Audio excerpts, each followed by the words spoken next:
Boa tarde a todos. Meu nome é Enio Guerres, eu sou cardiologista intervencionista de Curitiba. Quero primeiro agradecer à Sociedade de Cardiologia do Espírito Santo, especialmente na pessoa do Dr. Ayrton Arruda, pelo convite para participar com vocês dessa sessão de apêndice atrial esquerdo no Congresso. Me foi pedido para discutir com vocês quais são as dificuldades para a implementação da oclusão de apêndice atrial esquerdo no Brasil. Esses são os meus conflitos de interesse. Eu sou proctor para oclusão de apêndice atrial esquerdo tanto para a Abbott como para a LifeTech Scientific.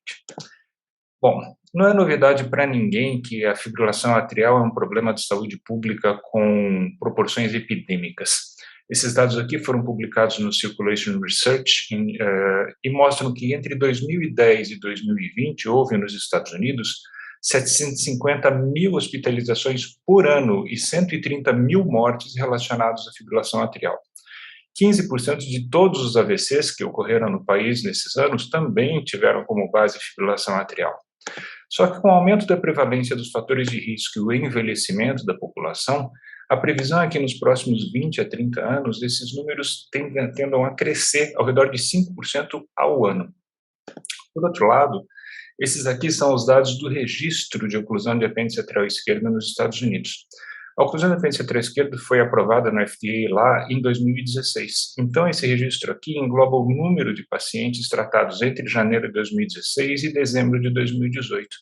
E nesses 3 anos foram tratados um pouco menos de 40 mil pacientes com oclusão de apêndice atrial esquerdo, ou seja, menos de 2% daqueles 750 mil pacientes que internaram por ano por fibrilação atrial. Então, é a pergunta: onde estão esses pacientes? Por que a implementação da oclusão de apêndice atrial esquerdo é tão difícil mesmo lá nos Estados Unidos?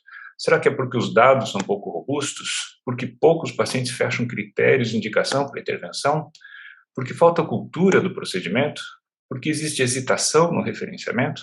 Então é isso aqui que a gente vai discutir nos próximos minutos e vamos começar então com a parte da robustez dos dados. As diretrizes de fibrilação atrial da Sociedade Brasileira de Cardiologia recomendam a oclusão de apêndice atrial esquerdo com classe 2A para os pacientes com alto risco de fenômeno tromboembólico, ou seja, alto score Chatzbasky, e contraindicação ou dificuldade para o uso de anticoagulação oral, ou então para aqueles pacientes que, apesar do uso correto de anticoagulante oral, tiveram um AVC isquêmico de origem cardioembólica. Já as diretrizes americanas de 2020 e as europeias de 2020 recomendam a oclusão de apêndice atrial esquerdo com as mesmas indicações, mas com classe 2B. E essa indicação relativamente fraca tem uma justificativa.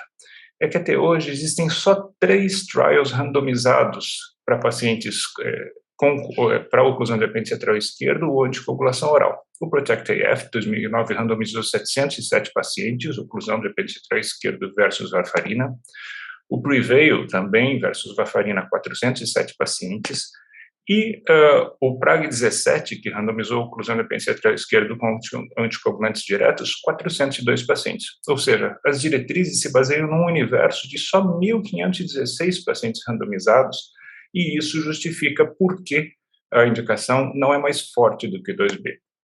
Mas esse cenário tende a mudar nos próximos poucos anos. Existem vários trials randomizados em andamento, seja contra anticoagulante, mesmo varfarina, ou novos anticoagulantes, seja contra antiplaquetários, seja em cenários específicos, como após ablação de FA, como após AVC hemorrágico, como após TAV. Isso aqui está somando na totalidade mais quase 12 mil pacientes, e isso vai aumentar a força da evidência e fazer com que, provavelmente, então, a oclusão de apêndice atrial esquerdo passe para 2A ou, eventualmente, classe 1 em algumas situações. E todos esses trials estão previstos para terminar nos próximos 3 anos.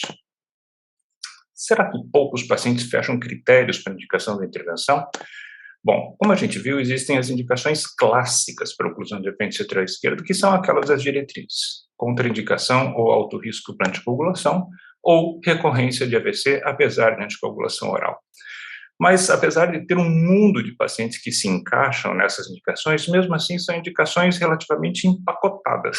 Então, o que a gente pode fazer é abrir a cabeça, fechar, pensar fora da caixinha para potenciais indicações adicionais, onde os pacientes se beneficiam com o procedimento, mas que não são essas indicações clássicas. Claro que eu não vou comentar sobre cada uma delas, cada uma merece uma aula em especial, mas a gente pode citar, por exemplo, angiopatia amiloide cerebral, degeneração macular relacionada à idade, doença de moia-moia, telangiectasia hemorrágica hereditária, depois de isolamento elétrico do apêndice lateral esquerdo, na eletrofisiologia, insuficiência renal crônica terminal, paciente dialítico, a presença de trombo que persiste dentro do apêndice lateral esquerdo e faz AVC, ou então aqueles pacientes que a gente sabe que não tem nenhum jeito de eles terem aderência ou persistência de coagulação oral.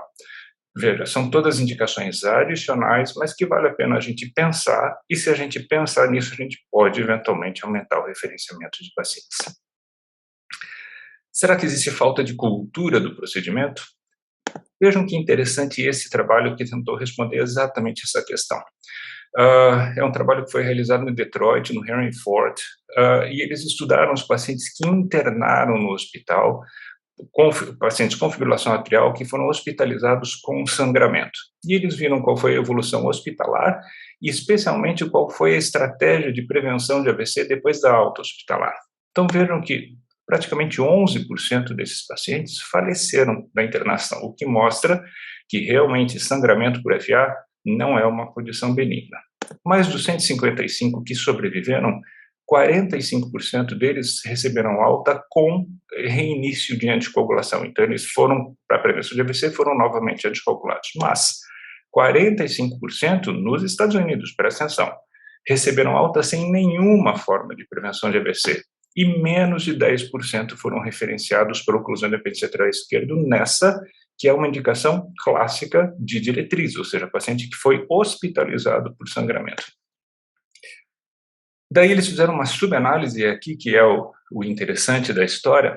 Esses pacientes foram conduzidos, então, ou pela medicina interna, ou por cardiologia, ou por outras especialidades.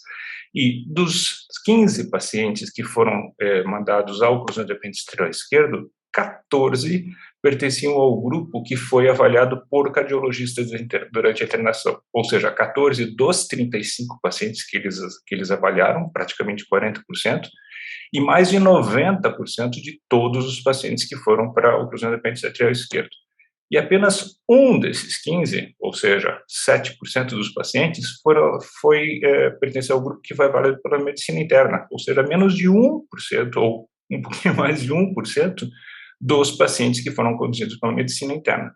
O que fala, então, a favor, mostra que realmente a cultura do procedimento é o que precisa ser difundido. E aqui tem uma proposta bastante interessante de como a gente fazer isso na prática.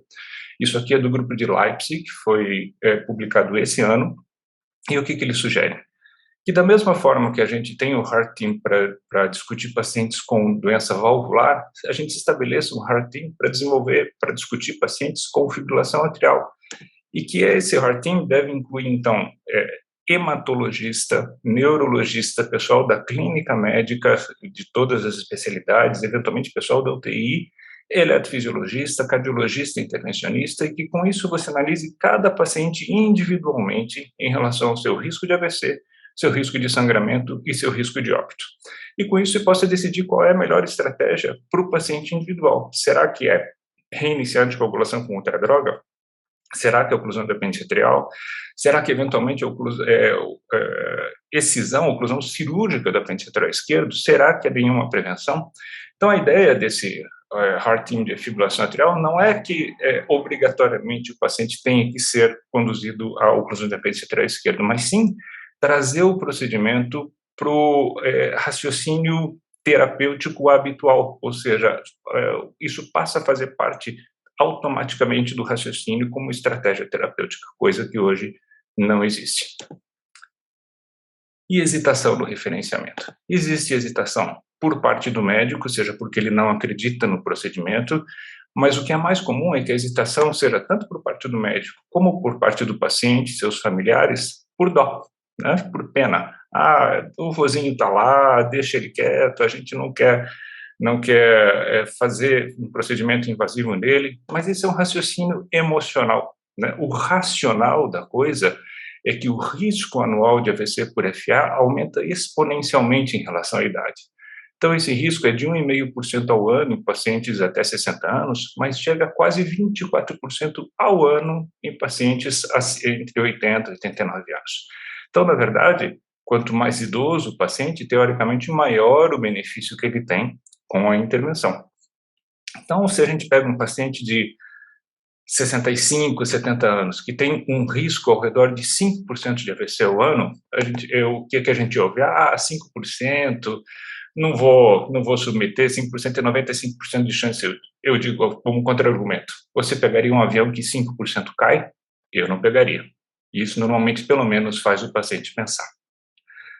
Bom, era isso que eu queria discutir com vocês. Muito obrigado pela atenção. Quero aproveitar a oportunidade para convidar todos para o Brasil Structural Summit, que vai ser em Recife, de 27 a 29 de outubro. O Dr. Ayrton, eu, Dr. Chamier, Dr. Raul Rossi somos os organizadores. A gente vai discutir sobre todas as cardiopatias estruturais, com caso ao vivo, caso editado.